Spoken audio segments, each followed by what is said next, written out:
बायने की थाली। जानवी की जुबान पर बचपन से ही हजार सवाल और मन में हर चीज जानने की उत्सुकता रहती है, जिस वजह से वो अपने भाई की शादी में चल रही रस्मों के बीच भी मम्मी से सवाल पूछने लगती है।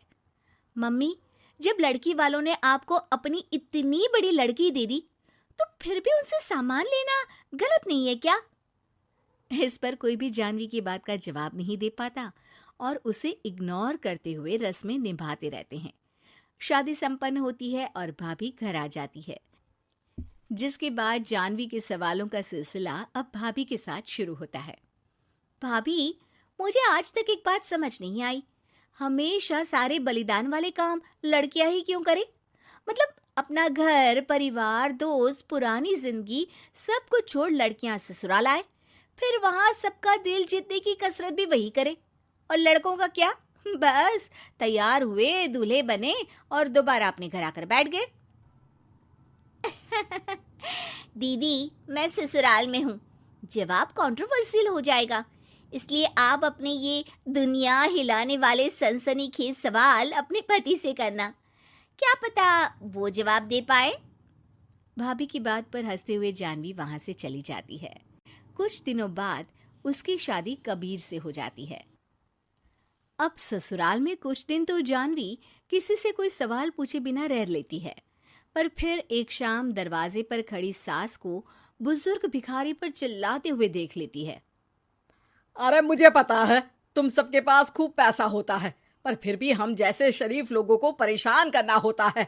और फिर जब कोई पैसे ना दे तो तुम उसका खून भी कर देते हो। क्रिमिनल होते हो तुम सब के सब। अब जाते हो यहां से या पुलिस को बुलाऊं? ये सब देख अब जानवी खुद को रोक नहीं पाती। मम्मी, वो आपसे भीख नहीं, खाने की मदद मांग रहे हैं और आप उन पर इस तरह से चिल्ला नहीं सकती। आखिर ये भी तो एक इंसान है, और वो भी आप और मुझसे उम्र में बहुत बड़े। बाकी किसी चीज का नहीं तो कम से कम उनकी उम्र का ही ख्याल कर लीजिए। बहू का ऐसा रूप देख सास को तो जैसे शौक ही लग जाता है। जानवी भिखारी को खाना देकर वहां से भेज देती है, लेकिन इसके बाद से ही सास का उसके प्रति रवैया बदल जाता है। मुझे तो लगा था बहुत शांत बहू लेकर आई हूं, पर ये तो पूरी ज्वालामुखी निकली। अरे इतने दिनों से ये रंग क्या एक भिखारी के सामने अपनी सास की इज्जत उतारने के लिए छुपा कर रखे थे? और कौन से रंग बदलना सिखा कर भेजा है तेरे माँ बाप ने तुझे? मम्मी जी, रंग का तो पता नहीं, लेकिन मेरे मम्मी पापा ने मुझे हर ढंग में गलत के खिलाफ खड़े होना जरूर सिखाकर भेजा है। बहू का जवाब सुन सास गुस्से में वहां से चली जाती है, जिस पर पीछे खड़ा सब कुछ सुन रहा कबीर जानवी के पास आता है। जानवी, मैं मानता हूं तुमने जो किया अच्छे के लिए किया, पर मम्मी से ऐसे नहीं बोलना चाहिए था। अब उन्हें मनाने की जिम्मेदारी तुम्हारी ही है। पर मैं कैसे? मुझे तो कुछ भी पता नहीं है। तो उसके लिए मैं हूं ना। कुछ दिनों में ही सकट का त्योहार आ रहा है। तुम बस बायने पर मम्मी को देने के लिए एक सुंदर साड़ी ले आना, तुम्हारा काम बन जाएगा। ये कहकर कबीर वहां से चला जाता है, लेकिन व्रत और त्योहारों से अनजान जानवी कंफ्यूजन में वहीं खड़ी रह जाती है, जिस पर वो भाभी को फोन लगाकर सारे व्रत और उनके महत्व समझती है। और उन्हें जानने के बाद वो बायने की साड़ी तो खरीद लाती है, लेकिन इसी के साथ उसके मन में अब नए सवाल पैदा होने लगते हैं।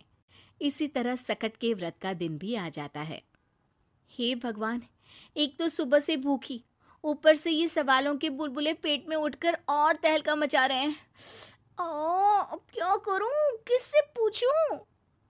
जानवी अपने आप से ये सब बोल ही रही होती है कि सास और कबीर उसके सामने आ जाते हैं। बायने और पूजा की सब तैयारी कर ली? हाँ जी, वो तो कर ली, पर क्या पर? फिर कोई सवाल है? पूछ लो, कहीं पेट में उसे रखे रखे एसिडिटी ना हो जाए। ज्यादा कुछ नहीं, बस पूछना था कि जब ये व्रत बच्चों और दाम्पत्य जीवन की सुख शांति के लिए होता है, फिर इसमें व्रत सिर्फ हम लेडीज ही क्यों रखती हैं? हिस्सेदारी तो दोनों की होती है ना? जानवी की बात सुन इस बार तो सास भी सोचने पर मजबूर हो जाती हैं। ये तो मुझे नहीं पता और ना हमने कभी किसी से पूछा। बस जो बड़े बुजुर्ग रिवाज बना गए वही चल रहे हैं। इसकी भी कोई वजह जरूर होगी। अच्छा, और ये बायने की वजह? अब बायने से तुम्हें क्या दिक्कत है?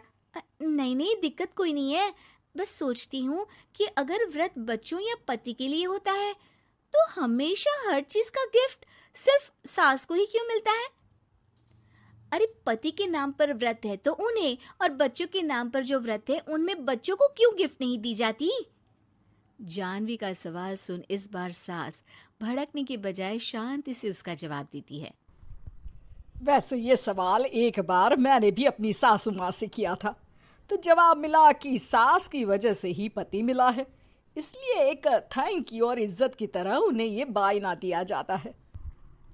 और बच्चों वाला तो मुझे भी नहीं पता। बाकी इस बात की भी कंफर्मेशन नहीं है कि सासू माँ ने ये सिर्फ मेरे सवालों को शांत करने के लिए बोला था या ये सच भी है। सास के जवाब और जानवी के सवाल से अब वो दोनों ही कंफ्यूजन में हैं कि आखिर सच और वजह क्या है। अगर आप लोगों के पास इन सवालों के जवाब हैं तो कमेंट करके सबके साथ ज़रूर शेयर कीजिएगा।